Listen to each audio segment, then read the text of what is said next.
എല്ലാവർക്കും നമസ്കാരം. എല്ലാവർക്കും ഉമാമഹേശ്വരൻ ചാനലിലേക്ക് സ്വാഗതം. ഹരേ ഗുരുവായൂരപ്പ നാരായണ അഖില ഗുരു ഭഗവൻ നമസ്തേ. ഇന്ന് ഞാൻ ഹരിനാമ കീർത്തനത്തിലെ 49ാമത്തെ ശ്ലോകവും അതിൻ്റെ അർത്ഥവുമാണ് പറയുന്നത്. നന്നായി ദഹിച്ചൊരു സഹസ്രാരധാരയിൽ തന്നീറ്റിൽ നിൻ കരുണവന്മാരി പെയ്തു പുന മുന്നം മുളച്ചതവ ഭക്തിക്കു ചേർക്കവളം നീ മേ കൃപാനിലയ നാരായണായ നമഃ. നന്നായി ദഹിച്ചൊരു സഹസ്രാരധാരയിൽ തന്നീറ്റിൽ നിൻ കരുണ വന്മാരി പെയ്തു പുന മുന്നം മുളച്ച തവ ഭക്തിക്ക് ചേർക്കവളം ഇന്നേ കൃപാനിലയ നാരായണായ നമഃ. ഇവിടെ വാക്കർത്ഥം പറയാണ്. നന്നായി ദഹിച്ച് യോഗ സാധനയുടെ ഫലമായി ഉണ്ടാകുന്ന ജ്ഞാനാഗ്നിയിൽ ദംഭമയമായ കൊടുങ്കാറ്റ് നല്ലപോലെ ദഹിച്ച് ഈ തന്നീറ്റിൽ ഉണ്ടാകുന്ന ഈ ചാമ്പലിൽ നിൻ കരുണ ഭഗവത് കാരുണ്യ ഫലമായി ഉണ്ടാകുന്ന ഒരു സഹസ്രാരധാരയിൽ സഹസ്രാര പത്മത്തിൽ നിന്നുള്ള അമൃതധാരയാകുന്ന വൻമാരി പെയ്തു, വലിയ മഴ പെയ്ത് മുന്നം മുളച്ച തവ ഭക്തിക്ക്, പണ്ടേക്ക് തന്നെ മുളച്ചു വന്നിട്ടുള്ള ഭഗവത് ഭക്തിക്ക് വളം ചേർക്ക, വീണ്ടും വളം ചേർത്തരുളനെ കൃപാവിലയ ഹേ കരുണാനിധേ നാരായണായ നമ. നാരായണനായിക്കൊണ്ട് നമസ്കാരം. ഇതാണ് ഈ വരികളുടെ വാക്കർത്ഥം. ഇനിയിപ്പോൾ അതിൻ്റെ സെൻറ്റൻസ് സാരാംശം പറയാണ്. യോഗ സാധനയുടെ ഫലമായി ഉണ്ടാകുന്ന ജ്ഞാനാഗ്നിയിൽ ദംഭമയമായ കൊടുങ്കാറ്റ് നല്ലപോലെ ദഹിച്ചുണ്ടാകുന്ന ഈ ചാമ്പലിൽ ഭഗവത് കാരുണ്യത്തിൻ്റെ ഫലമായി സഹസ്രാര പത്മത്തിൽ നിന്ന് പ്രവഹിക്കുന്ന അമൃതധാരയാകുന്ന വലിയ മഴ പെയ്ത് പണ്ടേ തന്നെ മുളച്ചു വന്നിട്ടുള്ള ഭഗവത് ഭക്തിക്ക് വീണ്ടും വളം ചേർത്തരുള്ളനെ കാരുണ്യനിധിയായ നാരായണനായിക്കൊണ്ട് നമസ്കാരം. ഇവിടെ പറഞ്ഞു വരുന്നതെന്ന് വെച്ചാൽ യോഗ സാധനയുടെ ഫലം നമ്മളെന്താണ് പറയുന്നില്ലേ, നമ്മുടെ ഭക്തി സാധന, ഭക്തി ജപം, പിന്നെ നമ്മുടെ ധ്യാനം, ഇങ്ങനെയൊക്കെയുള്ള എല്ലാ സാധന മുറകളിലൂടെ നമ്മൾ കടന്നു വരുമ്പോൾ താൻ ആരെന്നുള്ള ആ ഒരു വ്യക്തത നമുക്ക് ഉണ്ടായി വന്ന് നമ്മളിലെ ദംഭമാണ് എല്ലാത്തിനും കാരണമാകുന്ന ആ കൊടുങ്കാറ്റ് എങ്ങനെയാവുന്നു, അത് ആ കൊടുങ്കാറ്റ് എങ്ങനെ ജ്ഞാനാഗ്നിയിലാണ് ദഹിക്കുന്നത്. കൊടുങ്കാറ്റ് വന്ന് തീയിൽ വീഴുന്നതല്ല, തീ അണയ്ക്കുന്നത് എങ്ങനെയാണ്?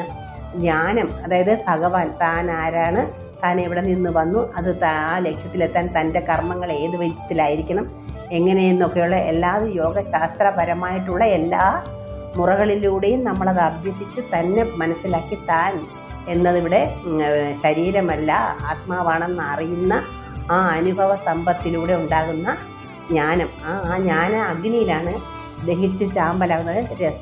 തമോ രജോ സാത്വിക ഗുണങ്ങളാൽ, പ്രകൃതി ഗുണങ്ങളാൽ നമുക്കുണ്ടാക്കുന്ന ഈ ഗുണങ്ങളെല്ലാം തന്നെ എന്താകും, ഈ ജ്ഞാനം കൊണ്ട് നമുക്ക് ദഹിക്കുന്നവർ ആ തീ ദഹിക്കണം. ജ്ഞാനം എന്ന് പറഞ്ഞാൽ അത് അഗ്നിയാണ്. അഗ്നി കൊണ്ട് നമുക്ക് അറിവ് കൊണ്ട് നമ്മൾ എന്തായി മാറുന്നു, നമ്മൾ ആരെന്ന് മനസ്സിലാക്കി കഴിയുന്നു. അങ്ങനെ അത് തന്നീറ്റിൽ നിൻ കരുണ വന്മാരി, ആ വന്മാരിയോട് ഉപയോഗിച്ചിരിക്കുന്നത് സഹസ്രാര പത്മത്തിൽ നിന്ന് വരുന്ന അമൃതധാര, അതായത് യോഗികൾ അനുഭവിച്ചറിയുന്നതാണ് ആ അമൃതധാര. കാരണം അവർ ഈ കുണ്ടലിനി ശക്തിയെ പല ഇതിൽ 3 ചക്രങ്ങളിൽ കയറ്റി അവരിവിടെ 6 ചക്രങ്ങളിലൂടെ 3 ഭാഗം ഉണ്ടല്ലോ. നമ്മൾ ആദ്യത്തെ ബ്രഹ്മഗ്രന്ഥി, രുദ്രഗ്രന്ഥി, വിഷ്ണുഗ്രന്ഥി, ഇങ്ങനെ ഈ 3 ഗ്രന്ഥികളിലും കയറി വരുമ്പോൾ നമ്മുടെ മനസ്സിൽ ഉള്ള കാമക്രോധ മോഹ ലോകതാപങ്ങളെല്ലാം മാറുകയാണ്. പിന്നെ അവിടെ എന്താകുന്നു, സാത്വിക ഗുണമാകുന്ന വെള്ളമയമായ ഒരു പ്രകാശമാണ് നമ്മുടെ ഉള്ളിൽ ആ ജ്ഞാനാഗ്നി കൊണ്ട് നമുക്കുണ്ടാകുന്നത്. അതിലൂടെ നമ്മൾ സഹസ്രാരത്തിലെത്തുമ്പോൾ നമുക്ക് എന്താകുന്നു, ആ ഭഗവത് പാർവതി പരമശിവ സങ്കല്പം, ആ സംയോഗം, അവരുടെ ആ ആനന്ദ നൃത്തത്തിൻ്റെ അമൃതധാര നമ്മുടെ ഈ ജ്ഞാനാഗ്നി കൊണ്ട് നമുക്ക് നമ്മുടെ ഉള്ളിൽ വരുന്ന എല്ലാ കാമങ്ങളെ ക്രോധങ്ങളെ നശിപ്പിക്കുകയാണ്. അപ്പോൾ അതൊരു ചാമ്പലാകണം.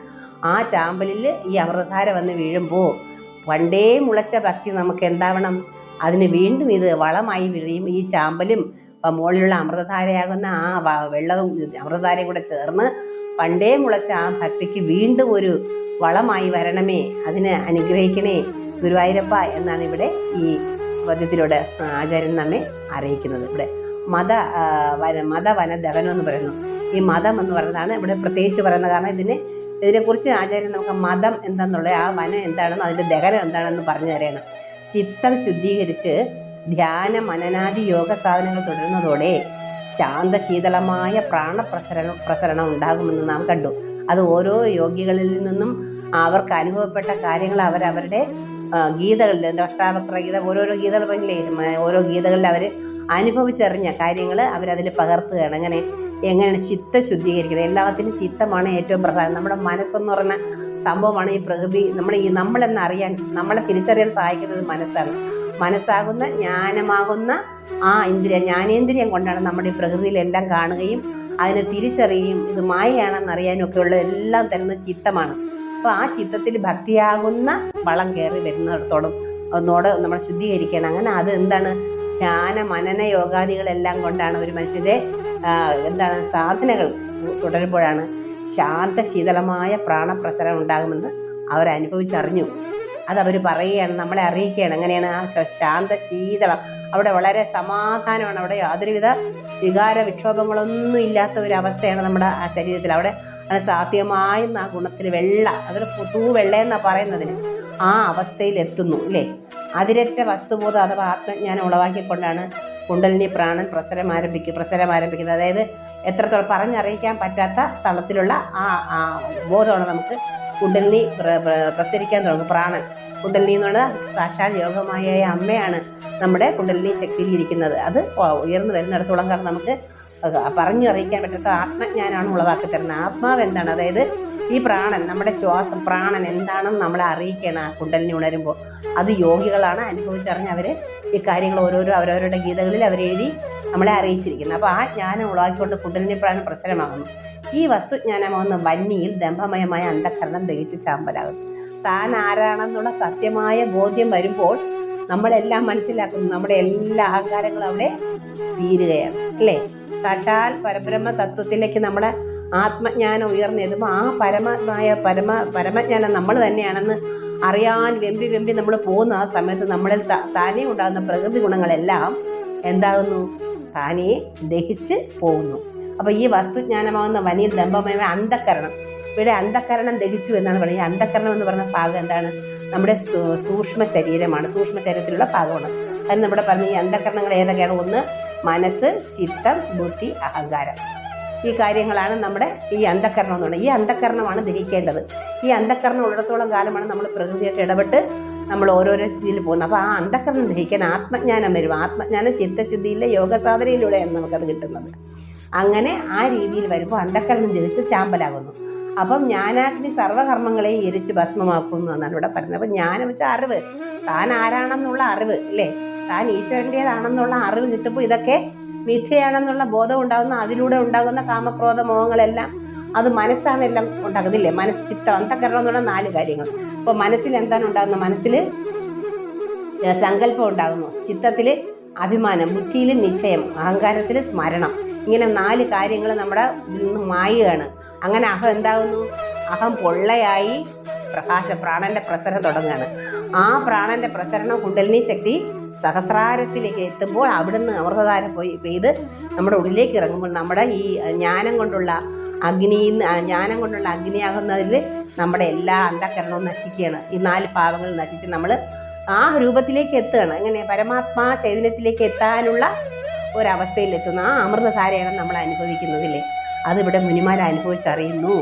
അത് ഭക്തി, നമുക്ക് കൂടുതൽ ഭക്തിക്ക് ചേർക്കുന്ന വളമായിട്ടാണ് നമ്മൾ ആ അമൃതധാരയെ ഉൾക്കൊള്ളുക എന്നൊക്കെ. നമ്മുടെ അന്ധകരണത്തെ ദഹിപ്പിച്ച് ജ്ഞാനം കൊണ്ടുള്ള, അറിവ് കൊണ്ടുള്ള ഇതുകൊണ്ട് ആ അന്ധകരണത്തെ നശിപ്പിച്ച് അത് എത്തുമ്പോൾ നമ്മൾ സഹസ്രാരത്തിൽ നമ്മുടെ കുണ്ടലിനെ എത്തുകയാണ്. അവിടുന്ന് ആ സഹസ്രാരത്തിൽ നിന്ന് അമൃതധാര പെയ്ത് നമ്മുടെ ഈ ചാമ്പലിനെ വീണ്ടും നനച്ച് ഭക്തിക്കുള്ള വളമാക്കി തീർക്കുന്നു. അങ്ങനെ ആക്കേണമേ ഭഗവാനെ നാരായണ എന്നാണ് ഇവിടെ ഈ ആചാര്യൻ നമുക്കിവിടെ ഈ വനദഹനം എന്നുള്ള ആ ഒരു ഇതിലൂടെ നമ്മളെ അറിയിക്കുന്നത്. എല്ലാത്തിനും കാരണം മനസ്സാണ്. ഇപ്പോൾ നമ്മൾ പറഞ്ഞില്ലേ, ഒരു മനസ്സെന്നുള്ള സംഭവം ഇല്ലെങ്കിൽ നമുക്കിവിടെ ഒന്നും ചെയ്യാൻ കഴിയില്ല, ഒന്നും അറിയാൻ കഴിയില്ല, ഒന്നും അറിയില്ല. ഒരു ജനിച്ച കുട്ടി എങ്ങനെയായിരിക്കുന്നു അതുപോലെ ഇരിക്കും. കുട്ടിക്ക് എന്താണെന്ന് ഈ പ്രകൃതിയോ കാര്യങ്ങളോ ഒന്നും അറിയാൻ കഴിയുന്നില്ല, ഉണ്ടോ? ആ അറിവാണ്. അപ്പം ഇതിൽ നമുക്ക് ജ്ഞാനം കൊണ്ടാണ് നമുക്ക് എന്താ ഉണ്ടാവണേ, നമ്മളിലുള്ള കാര്യങ്ങളൊക്കെ നമ്മൾ എന്താണ്, പ്രകൃതി എന്ത്, നമ്മളെന്ത്, തത്വങ്ങളെന്ത്, ആത്മാവെന്ത്, പരമാത്മാവെന്ത്, ഇങ്ങനെയുള്ള കാര്യങ്ങൾ നമ്മുടെ ജ്ഞാനം എന്ന് പറയുന്നത് എങ്ങനെ കിട്ടുന്നത്? ചിത്തശുദ്ധി കൊണ്ടും ധ്യാന മനന യോഗാദികൾ ശാസ്ത്രങ്ങളും കൊണ്ടുണ്ട്. പക്ഷെ അതോടൊപ്പം തന്നെ ഭഗവാൻ നമുക്ക് പറയുന്നുണ്ട് നമ്മുടെ നമ്മുടെ അറ്റത്തെ ഭക്തി അല്ലേ, അതായത് ഭഗവാനെ നമ്മൾ പ്രേമഭക്തിയോടുകൂടി നമ്മളെല്ലാം ഭഗവാന് സറണ്ടറായി സങ്കല്പിച്ച് ഈശ്വരനെ മനസ്സിലാക്കി ഈശ്വര സ്വഭാവങ്ങളോടുകൂടി കരുണയും ദയയും ഒക്കെയുള്ള മനസ്സോട് നമ്മൾ ജീവിച്ചു തുടങ്ങുമ്പോൾ നമ്മളിലും ഈ ഭക്തി വളർന്ന് നമ്മൾക്ക് ഷോർട്ട് കട്ടിലൂടെ ഇതേ അനുഭവം നമുക്ക് അനുഭവിക്കാൻ സാധിക്കുമെന്ന് ഇവിടെ ഭഗവാൻ ഉറപ്പിച്ച് ഭഗവത്ഗീതയിൽ പറയുന്നു. അതുകൊണ്ട് ആ തരത്തിൽ നമുക്ക് അങ്ങനെയുള്ള ആ ഒരു ഭാഗ്യം തരണം, അനുഗ്രഹിക്കണം. നമ്മുടെ മനസ്സിൽ ഈ ഭക്തി മുളച്ച് ഒരിക്കലും അണഞ്ഞു പോവാതെ ഭക്തി കയറണം. നമ്മുടെ അന്ധകരണത്തിന് ജ്ഞാനം കൊണ്ട് നമ്മളെന്ത് ദഹിപ്പിക്കാനുള്ള ആ ഒരു കഴിവ് നമുക്ക് ഉണ്ടാക്കിയെടുക്കാൻ ഈ ഭക്തിയിലൂടെ, ചിത്തശുദ്ധിയിലൂടെ, മൃതങ്ങളിലൂടെ, നാമപാരായണത്തിലൂടെ, സത്സംഗത്തിലൂടെ, സൽസ്വഭാവങ്ങളിലൂടെ നമുക്കത് നേടിയെടുക്കാൻ പറ്റുമെന്ന് ഭഗവത്ഗീതയിലൂടെ നമ്മുടെ ഭഗവാൻ കൃഷ്ണൻ നമ്മളെ പറഞ്ഞ് ബോധിപ്പിക്കുന്നുണ്ട്. അത് പറഞ്ഞു തരാൻ അവതാരമെടുത്ത് വന്നത് അർജുനനിലൂടെ നമുക്ക് പറയുകയാണ്. നമ്മൾ മനസ്സിലാക്കി ആ പുസ്തകങ്ങൾ മനസ്സിലാക്കി നമ്മൾ ഈ ചര്യയിലേക്ക് പോവുകയാണെങ്കിൽ നമുക്കും ഈ അനുഭവം തന്നെ ഉണ്ടാകും. അതിന് യാതൊരു സംശയമില്ല. അതാണ് ഈ പദ്യത്തിലൂടെ നമ്മുടെ ആചാര്യൻ നമ്മെ പറഞ്ഞ് പഠിപ്പിക്കുന്നത്. അപ്പോൾ ഇന്നത്തെ ഈ സത്സംഗം ഇന്നിവിടെ നിർത്തുന്നു. അടുത്ത ശ്ലോകവുമായി ഞാൻ അടുത്ത ആഴ്ച വരുന്നതാണ്. നന്ദി, നമസ്കാരം. രാധേ രാധേ ശ്യാം. നാരായണായ നമഃ നാരായണായ നമഃ നാരായണായ നമഃ നാരായണ നാരായണ സകല സന്താപനാശന ജഗന്നാഥ വിഷ്ണു ഹരി നാരായണായ നമഃ. നന്നായി ദഹിച്ചൊരു സഹസ്രാരധാരൈതി തന്നീറ്റിൽ നിൻ കരുണ വന്മാരി പെയ്തു പുന മുന്നം മുളച്ചു തവ ഭക്തിക്കു ചേർക്കവളം നിമേ കൃപാനിലയ നാരായണായ നമഃ നാരായണായ നമഃ നാരായണായ നമഃ നാരായണായ നമഃ നാരായണ നാരായണ സകല സന്താപനാശന ജഗന്നാഥ വിഷ്ണു ഹരി നാരായണായ നമഃ.